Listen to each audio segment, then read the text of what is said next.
Welcome to another episode of Systematic Geekology. This is a space where we seek to create and cultivate healthy conversations between those things we geek out on and the philosophical and theological questions that often arise out of our fandoms. Like, what does it mean to be human? What makes a hero? What makes a villain? How do the stories and narratives we geek out on shape how we live in the world? We are your priest to the geeks. We aren't all ordained, but we see ourselves as mediators at the intersection of geek culture and going deeper in our faith. We don't always have to agree, but we do respect each other, and we see everyone as a beloved child of God. Everyone geeks out on something, so come geek out with us and enjoy the show.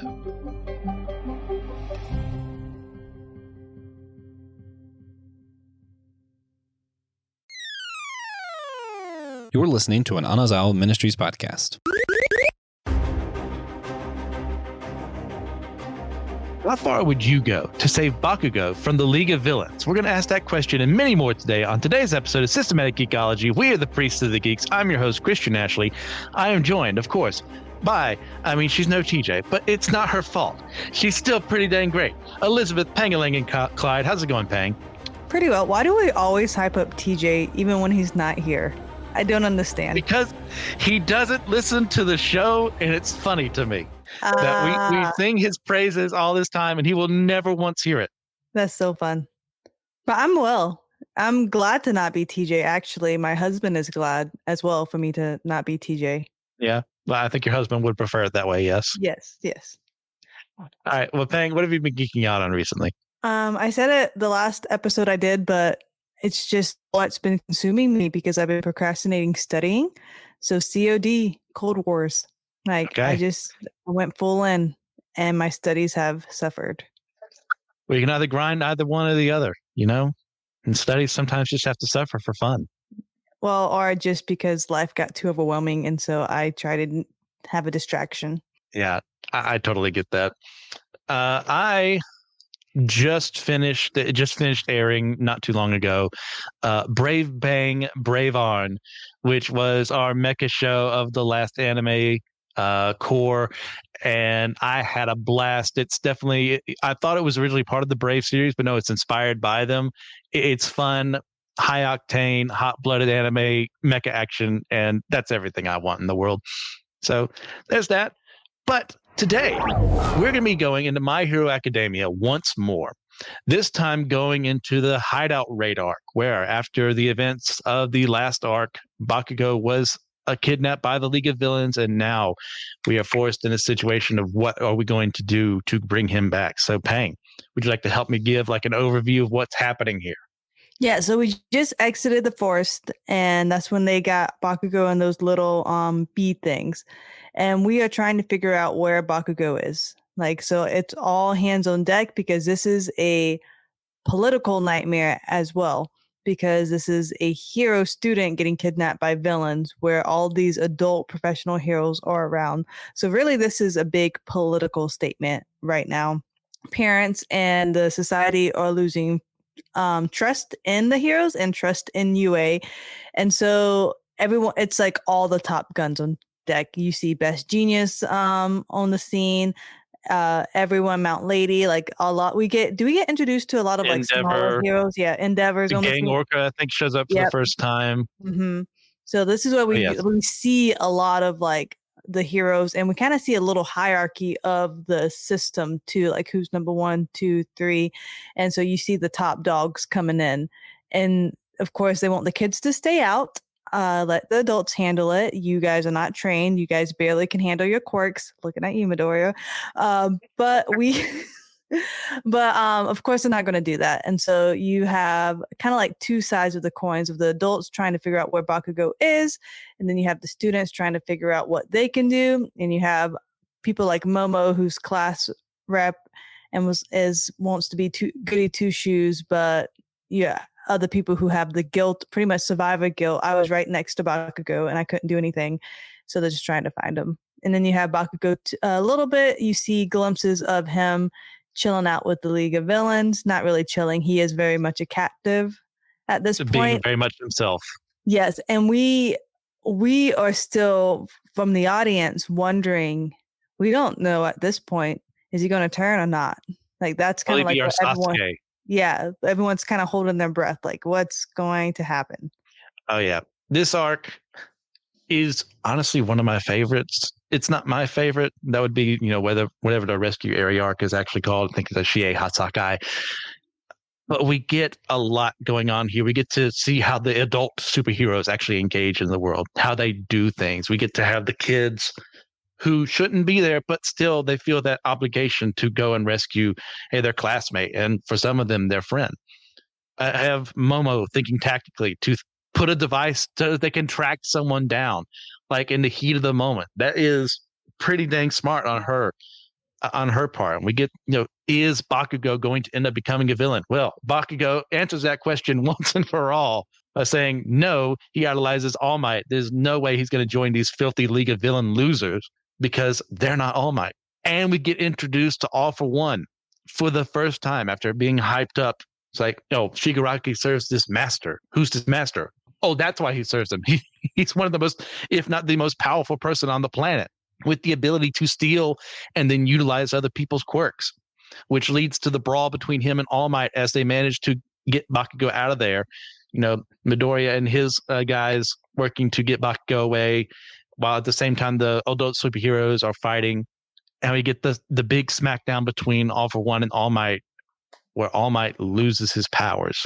Not totally, but for the most part, he's been taken out of the equation. Yeah, he's retired now. He can still do a facade of walking around, but he's weak now. He can't hold his hero form for only a couple seconds. Yeah. And it comes to the point that, we won. We prevented All for One from getting Bakugo and from killing a bunch of the other heroes, but he did manage to steal Ragdoll's quirk, which means that he's able to search people now from wherever they are. But at the same time, it's okay, because as All Might turns to the cameras that are watching this fight and says, now it's your turn, the world thinks, oh, he's talking about the villains, but Deku knows he's talking about me. But worst of all, Bakugo looks at Deku during that time, and Bakugo knows he's talking about Deku as well. So just imagine that jealousy, because you idolize being someone so much, and then you see someone who you thought was scum beneath your toes pretty much getting what you've always craved, which is your hero's recognition. Yes, which obviously sets up for arcs that are going on later on in the show. But also, in like the smaller part of this arc is after that big fight, there is the part where UA, the hero organization training them, is going to have them actually be on campus. But they got to get parental approval of that. So we get to meet some of the kids' families. And it's not the biggest part of the arc, but it's still part of it. So I want to focus on it a little bit. So we have All Might going down on his hands and knees, full bowing in front of Deku's mom, Inko, I think her name is, and just begging for him to be able to come to school. And we have, Bakugo's parents meeting them for the first time. And we see, he definitely takes after his mom. It's just a lot of fun. It's such a cool arc. So paying with all that in mind, now we've given an overview, not everything that's happened here. Are there any standout moments for you that you want to discuss further? We'll get the characters after that. I kind of alluded to it earlier, just kind of that crushing feeling of seeing someone get what you always wanted. I see it we have to deal with similar situations in our day-to-day lives. Like one of your friends might get that promotion you wanted, that you felt like you yourself was better qualified for, and you prepared your whole entire life for this promotion, and you hear about it, see it, maybe experienced it yourself. Your friend gets what you want. Or I'm kind of going through that season right now of my husband and I. We've been trying to have a kid for a year now, and we've been trying hard, and going to doctors and whatnot, and seeing friends get pregnant, and it's that bittersweet. I'm so happy.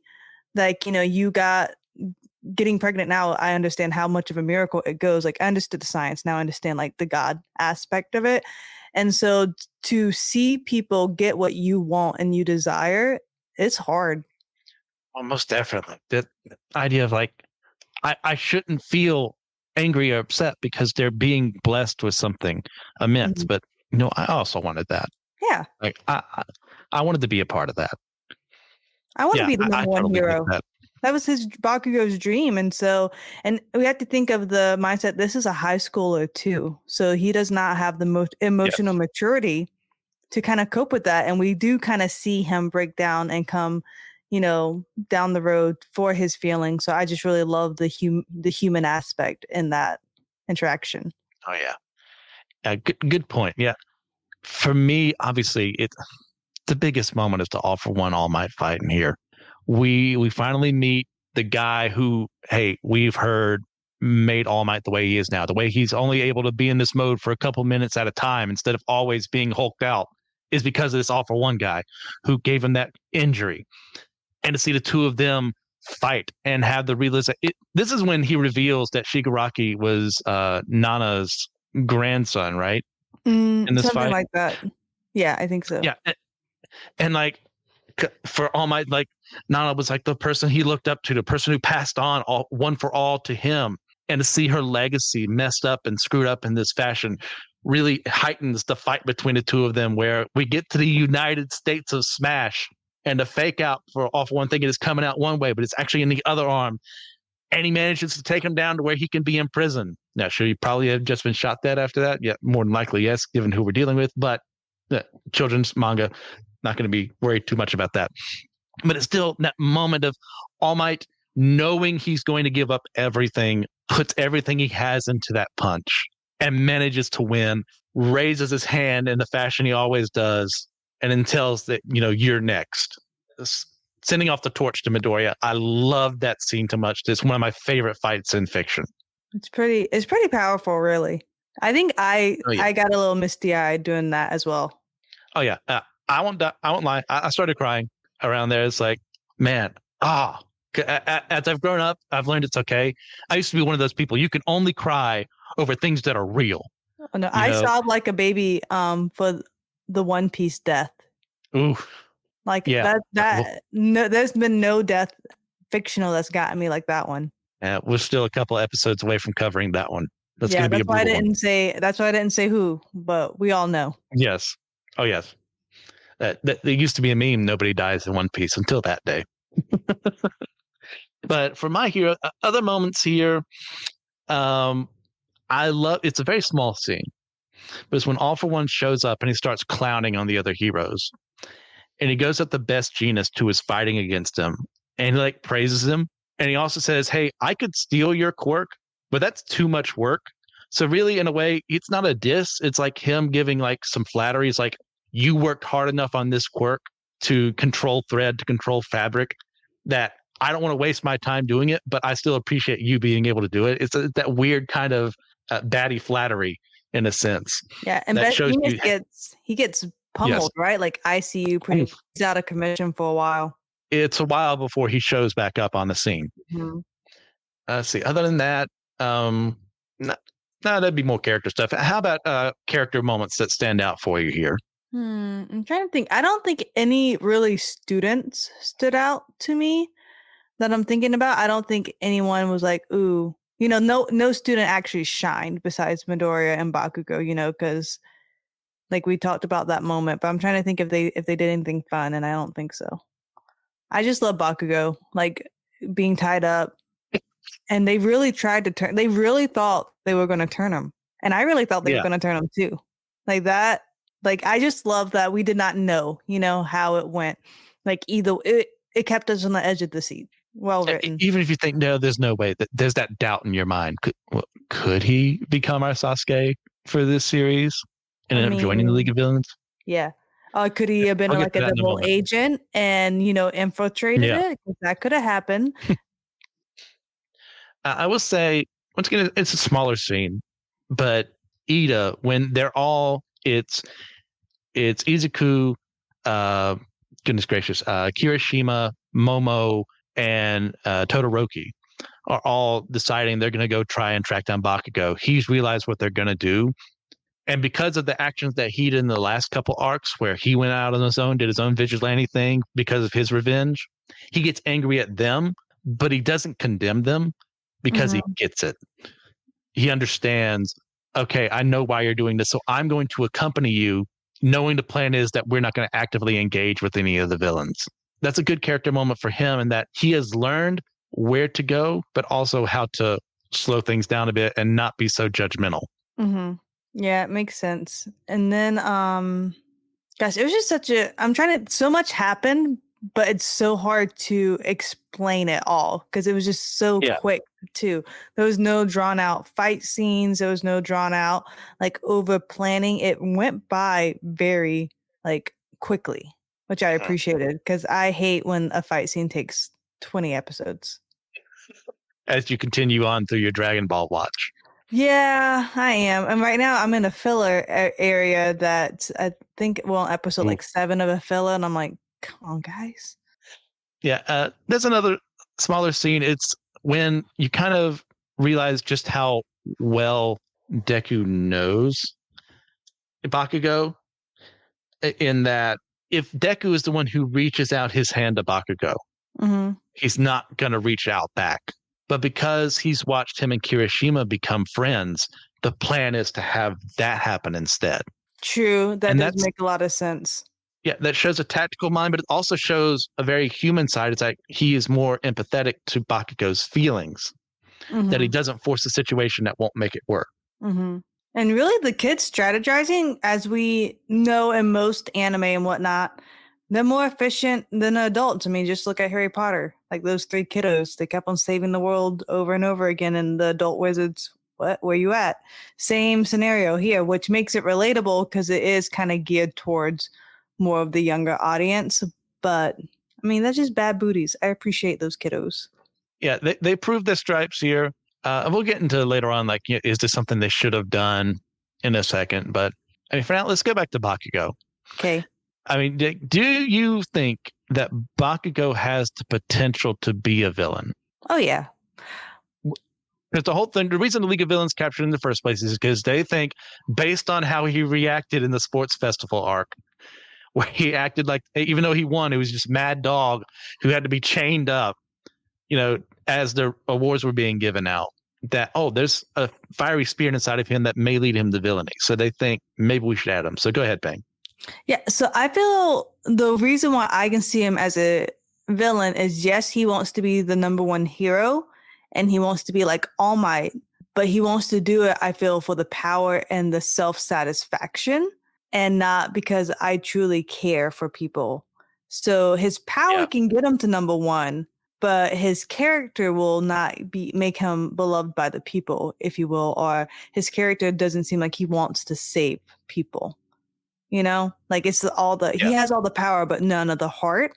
So I feel with the League of Villains, that could easily be changed to, I can be the most powerful villain now. And his goal can easily shift because he doesn't have the heart to protect the people. Well said.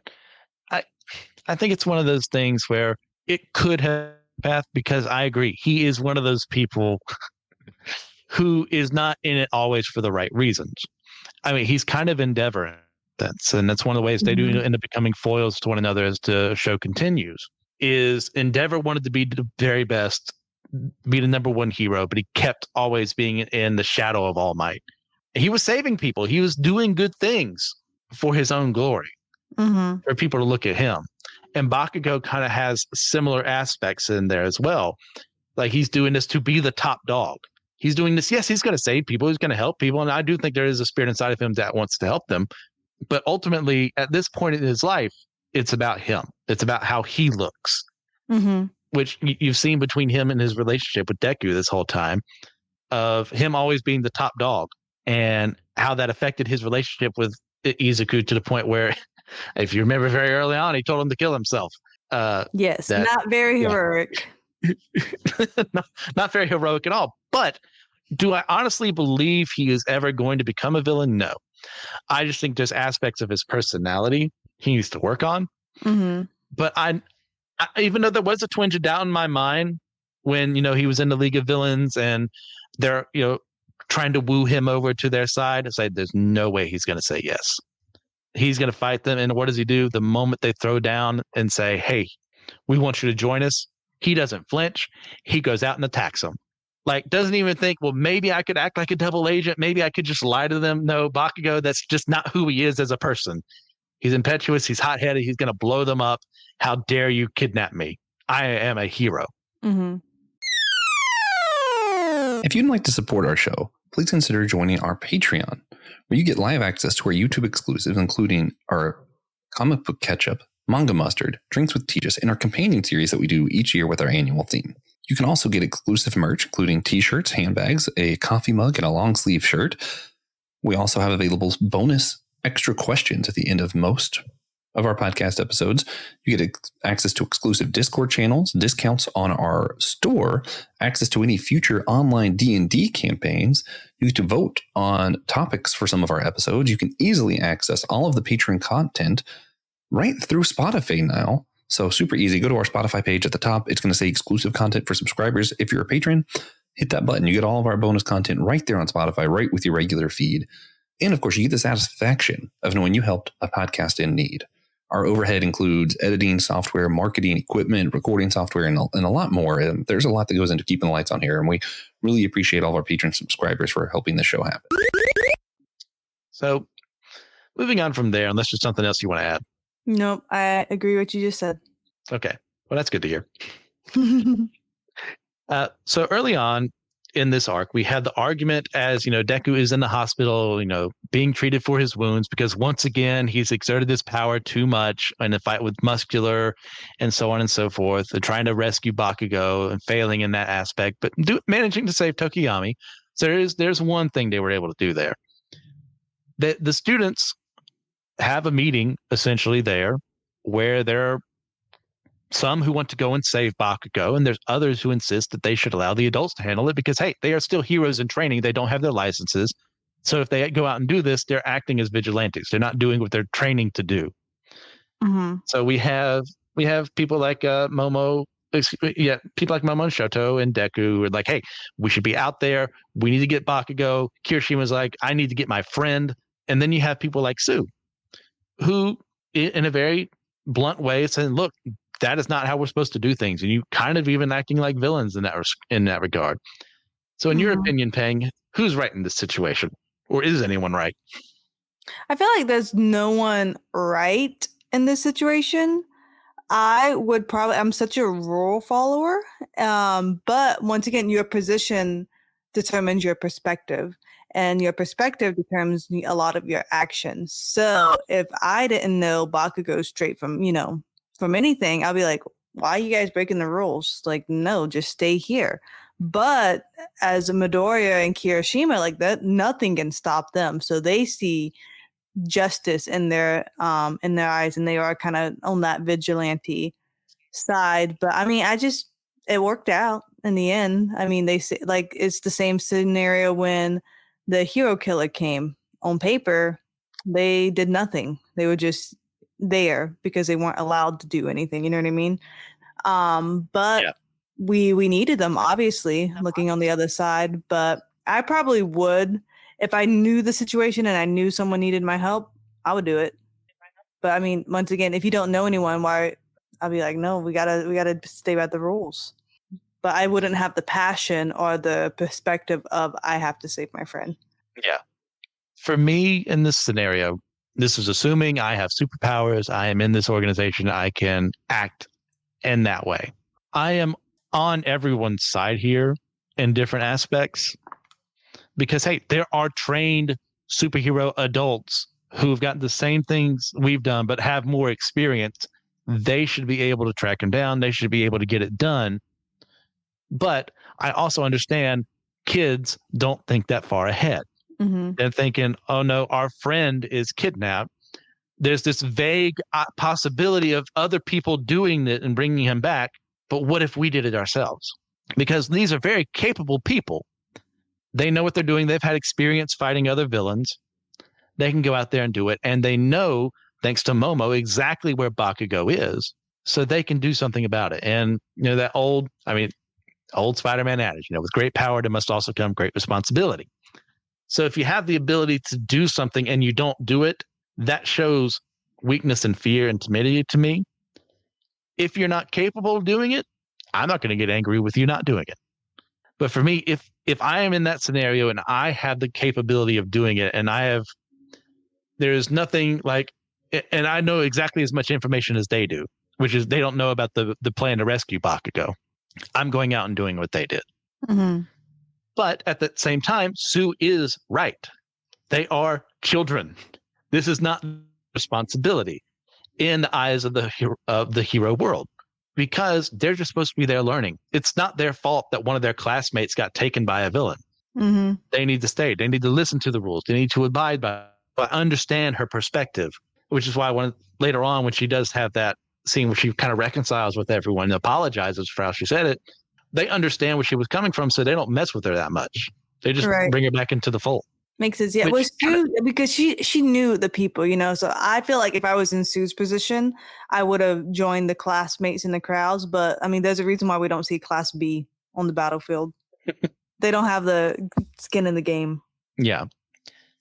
Which this kind of whole thing brings up one of the aspects of My Hero Academia, as opposed to other superhero worlds out there, is that every hero who is out there is registered. They are officially by the government. They've proven they've had the classes to be able to prepare for this. They've done the training. They've done all the work studies. They have the licensing. Yeah. Like they are official heroes approved by governmental authority. But in other cases, in most other hero worlds, that's not the case. It's vigilantism is kind of the thing what people do. Like Marvel did have a civil war a couple decades ago now. That's how old we are now. Is the conflict of should heroes register? Should heroes have oversight over them, or should just be autonomous beings doing their job? And in here, that question is brought up. Like, in your opinion, Pang, if heroes existed, would you push for there to be a registration system so we knew exactly who they were, or would you prefer vigilantism? I would prefer, but I'm a systems gal, I would prefer some kind of balance or hierarchy, some kind of council, if you will, because I feel no one should have that much power. And I alluded to it when we talked about the Quiet on Set episode. And you see it even in pastors and different leaders. In any scenario, once you have so much power, something gets to your head not all the time, but a lot of the times. And you just start to see, like, how much can I get away with? Or you just start to, it's just crazy. Like the other day, like even a police officer has a lot of flack right now because he arrested a teenage boy pretty much arrested him in a pretzel position.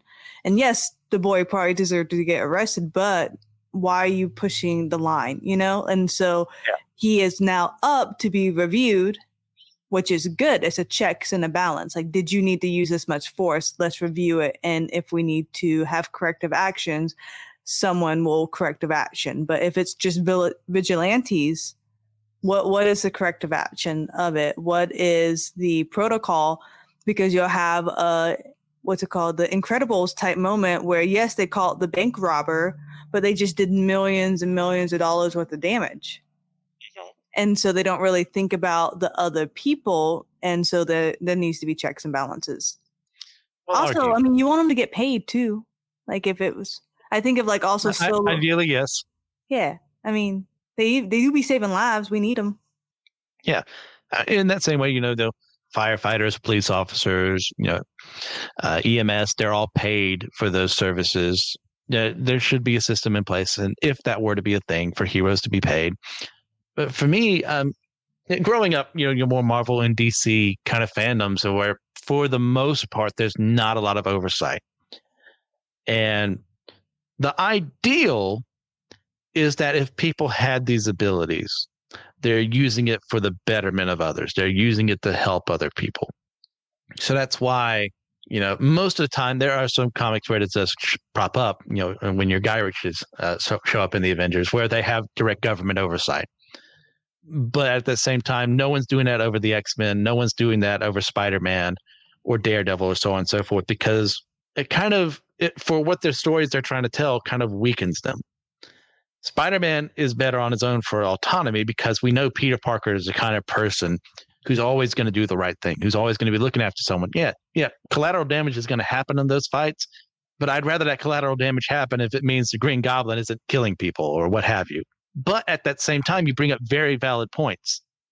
Who watches the Watchmen? That's one reason why the Watchmen, when that was created, asked that question, because sometimes you have people with these powers or these people with these abilities or training aren't always acting heroically. So you need to be able to go, okay, well, who can we trust? Who are we going to send out into the field? And I get it. I think the idealistic part of me says, no, just let them be vigilantes. They can get the job done.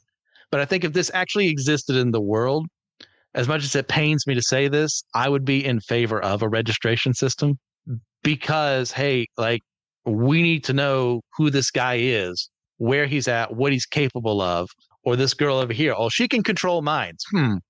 Let's keep an eye on that one, just in case. Like, hopefully she's a hero. But in that case, if Jean Grey shows up and takes over someone's mind, well, that could easily happen to anyone. We got to make sure that doesn't happen to everyone else. Right. Even if I like how Marvel has like the Shield agency and has like the Avengers, Mhm. so and they kind of work together. So at least with the Avengers, it's a group of people that will keep people in check. You know what I mean? So even if someone else doesn't all register, at least there's like a powerful group to kind of be the Watchmen. But who knows? And one of the reasons we should say why there is a system like this in the first place is that when superpowers quirks first started showing up in the My Hero world, it caused a war. It caused devastation. So after that happened, after All for One was forced away for a bit for taking advantage of the situation, they were able to say, okay, look, we need to register stuff. We need to make sure we can trust who's out there. Only people who are registered heroes can use their powers in public like this. I get that. Yeah. I mean, and people don't like limitations. So I think about how with our church, and this is a very like small limitation, we took away all the pastors' credit cards and we gave them PEC cards. And what a PEC card is pretty much we now load your funds every single month. And guess what? If you don't use them all, we get to take 20% back pretty much and put it into pretty much a rainy day account or like, future building projects and stuff like that. Because obviously you didn't use it all, so you're not going to need it all. So it puts a cap on the pastors and campuses from doing needless spending.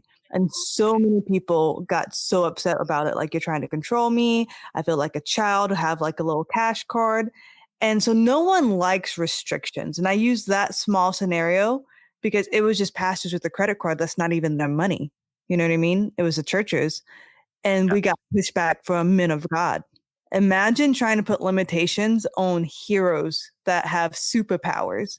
So there's going to be pushback. There's going to be chaos. There's going to be vigilante groups because they don't want to conform to the system. Just kind of like how we have here. I mean, we've had civil wars, not any crazy going on, but like we've had like riots and whatnot.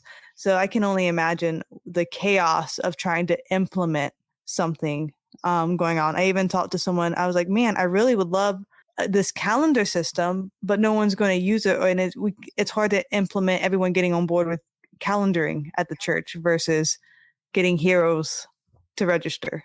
So it's just like, do you even try? Yeah, I'm one of those people. For the most part, I follow the rules until they interfere with something that I'm attempting to do that's good. I would like to say most of the time I'm objective. Good. Yeah, I would say I would like to say most of the time I'm objectively right. But sometimes I've been proven wrong. Like, I will skirt the rules. I will tip over the line if it means getting something else done, that I don't have to send this file over there or what have you, if it means it gets done now. Mm-hmm. But that's not always the best way of doing things. So learning when to do that, when not to do that is an important part of growing up. And some people would argue you never do that. And I'm not one of those people. Mm-hmm. Moving on from there. Like we've mentioned a couple times before, we have the introduction of our big bad for this series in All for One. How effective do you think that introduction is? I mean, it's super effective because number one, we thought he was dead. We didn't know he was still around.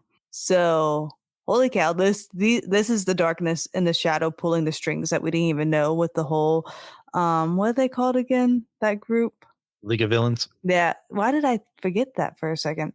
But like this is a mastermind, and so we already knew the League of Villains was a threat, like we understood that, but now we find out just how deep it goes and just how much of a threat they are because we see the ringleader. Plus, we thought Home Dude was dead. What a shock! Like, could you imagine thinking you already gave up so much defeating someone just for them to be back? Yeah. Now, granted, not nearly as good looking as the last time you fought them, but still pretty dang effective at what they're doing. And that All for One is a terrifying villain in a story built on the concept of you having superpowers. And there's one guy out there who can not only steal those powers, but then use them against you. That is terrifying. That is why certain things happen later on to kind of, shall we say, nerf him in certain respects. Because when you recognize how good of a villain that is, but they should be practically unstoppable in the fight. And it is at this point in time, he's not able to steal One for All because we learn later on, he actually gave One for All to his brother. And we'll get to that way later on. And that menace he brings, it just beats down on the heroes, brings the Nomus into the fight, rescues the League of Villains, even temporarily steals Bakugo, forcing All Might to face off against them. And like the insidiousness of how he just coldly brings up the fact that, yeah, by the way, you remember your mentor when she gave up her kid hoping you would have a regular life? Well, guess what? I stole her grandson and I'm molding him into my image. That is evil, villainous, and I love that introduction to him we get. Gosh, when we see that guy's backstory, God, that's one of the villain backstories I actually enjoyed. Yes. There's a lot more coming up down the line when we have to discuss those arcs. I'm so ready for them. It's going to be a lot of fun. But for right here, just what we see of All for One is that menace, that calculating part of himself. He's not just, there's parts of him later on where he kind of becomes mustache twirling because he kind of likes it, but that's still effective regardless of that. That's a good villain. And not only that, he is the villain who causes your Superman of this world to lose his powers to the point where he's not able to use them really much outside of a couple seconds at a time. That changes the story forever because that means Deku needs to get his butt in gear and master One for All even faster. And it really just it makes you lose your morale. Like just as a society as a whole, they watch their superhero die. Not die as like hanging up the cloak. As a superhero, he died. Well, speaking of, what do you think? How do you think the loss of All Might's powers was handled? I love that it was done publicly because people just know. It's not going to be like, oh, whatever happened to All Might? Wait, did he just disappear? Does he not care? Is he retired on the beach somewhere? Because when you don't know, people try to fill in the facts themselves with rumors, or they just don't know what to believe. So I like that it was done so publicly, and it gave people hope of like good still defeated evil. Like we lost this battle, but the good still won the war. And as we said earlier, it made it sound like he was calling up all the other heroes too. And so hopefully like the number 3s, 4s, maybe even 8s, they kind of like, it's like, I too can get to that level, instead of like sometimes people just get so far out of reach. It's like, oh, I'll never reach that level. That's great for them. They wake up at 5 every morning. They work out. They're doing great. Like good for them. I'll never be that. But now they hopefully will get encouraged. Like I can also pick up the mantle. Yeah. Oh, well said. The fact that this was filmed in front of not only Japan, but the world. So they all see the symbol of peace losing his powers at the same time, and yet they cheer him on, means a lot. Even though society, like you mentioned way earlier, they're starting to lose faith in heroes. There's that one moment they can all rally behind. This is a moment of great tragedy, but at the same time, they recognize what was done on their behalf. And for Deku especially, it's my mentor has lost his powers. I've inherited them. I've got to be the one to step up. And then you get the Bakugo, who blames himself for All Might losing his powers, as we'll see later on. And that's got to kill someone like him. Be like, am I that weak that I caused this to happen? And obviously that causes friction along the way between all of them. But because if this doesn't happen, those story threads don't come up. We don't have them growing as characters. So as much as I'm like, no, All Might, please don't lose your powers. Stay here as the symbol of peace. It's better for the story overall that he does. Mm-hmm. Yeah, I mean, if there's nothing worse than having someone who always wins and is like, oh, I know how this battle is going to go. Kind of like Naruto. Yeah. You know what I mean? Like, we know he's going to win every single time. After a certain part, yes, I definitely agree. In a series that I do love. Yeah, I know, I love it too. There's a lot of flaws. It's like, and then he's like, oh, well, here we go again. He'll win.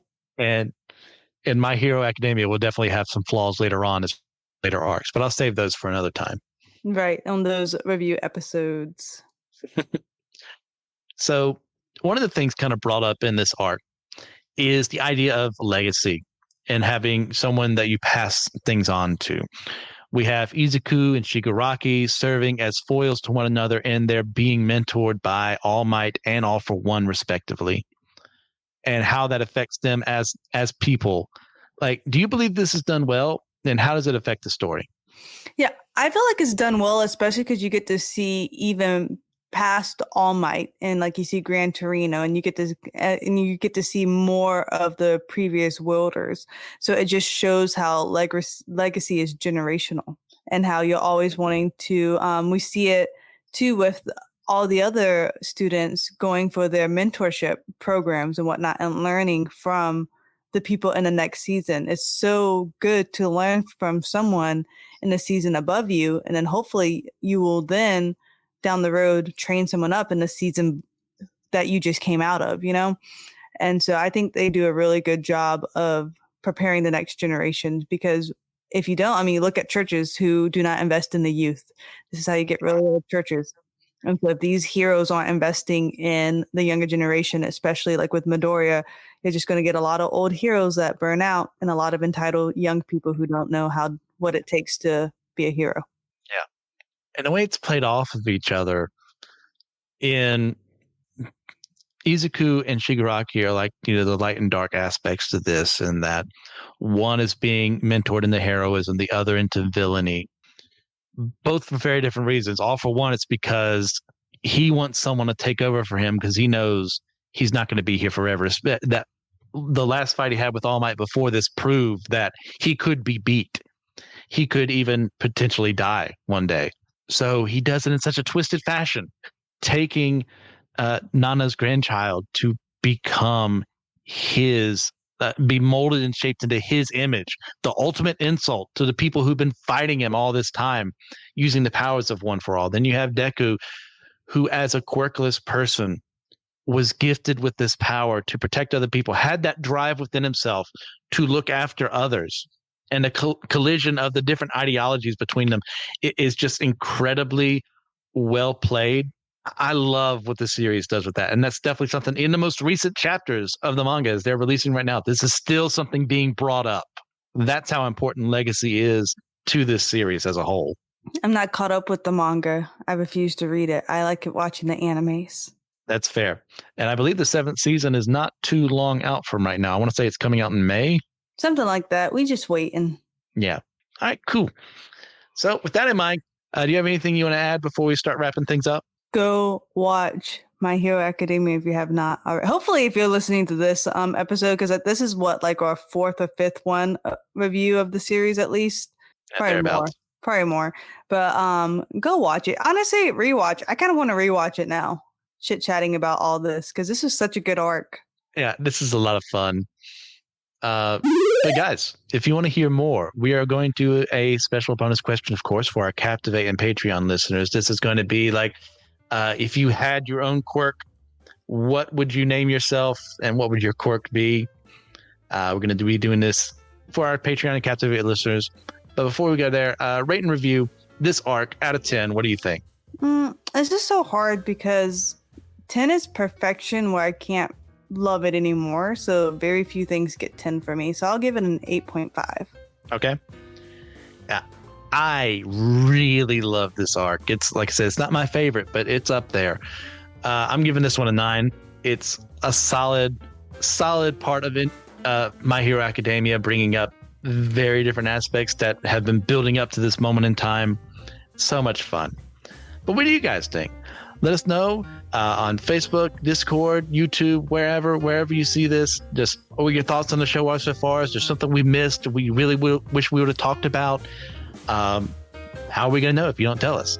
So please also send us some episode topic ideas as well. We'd love that. We've got some in the works that have come from listener requests, so we're more than happy to do it if you send it our way. But also want to thank some patrons real quick: Russell Gentry, Justin Vaughn, Annette Noel, and Jeannie Mattingly. Guys, thank you very much for all that you do. But remember, we are all the chosen people, a geekdom of priests.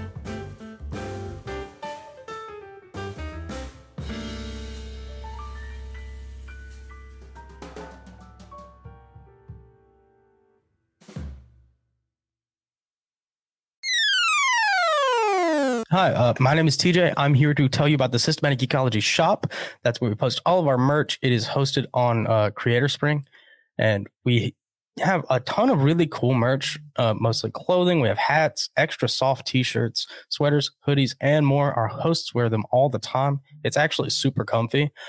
We have glassware, mugs, which everybody loves a good mug. Fill out your cupboard. Get rid of some old ones, which is the part that I never do. That's why I have too many cups. We have cloth bags, posters, and it's really stuff. We like to put our icons on there. We like to put quotes, things we come up with, and it's cool. It's a cool way, and a lot of it is pretty subtle too, to show support for one of your favorite shows. And my personal favorite is actually our SG dad cap, which I haven't been reluctant to buy it because now I have to wear hats at work, and then I get tired of wearing hats. But it's really cool. It's really understated. It is our logo right here, and then it says Systematic Geekology on the back. It's great. It's a really good hat. We have a few of them floating around. Check it out. And if we could all just rock the SG dad cap in public, I think that'd be pretty sweet.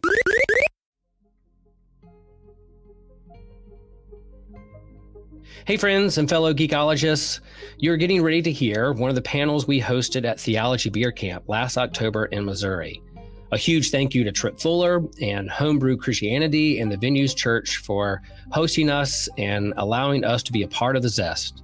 We had so much fun, and it was so meaningful to be at the intersection of philosophy, theology, and pop culture with some amazing experts in those fields of discipline. We do have the dates for Theology Beer Camp 2024. It will be October 17th through 19th in Denver, Colorado. And this year, the title for Beer Camp is going to be The Return of the God Pods. You can follow God Pods 2024 on social media with any updates that they share with us. And tickets are on sale now. And so we hope to see you there in October.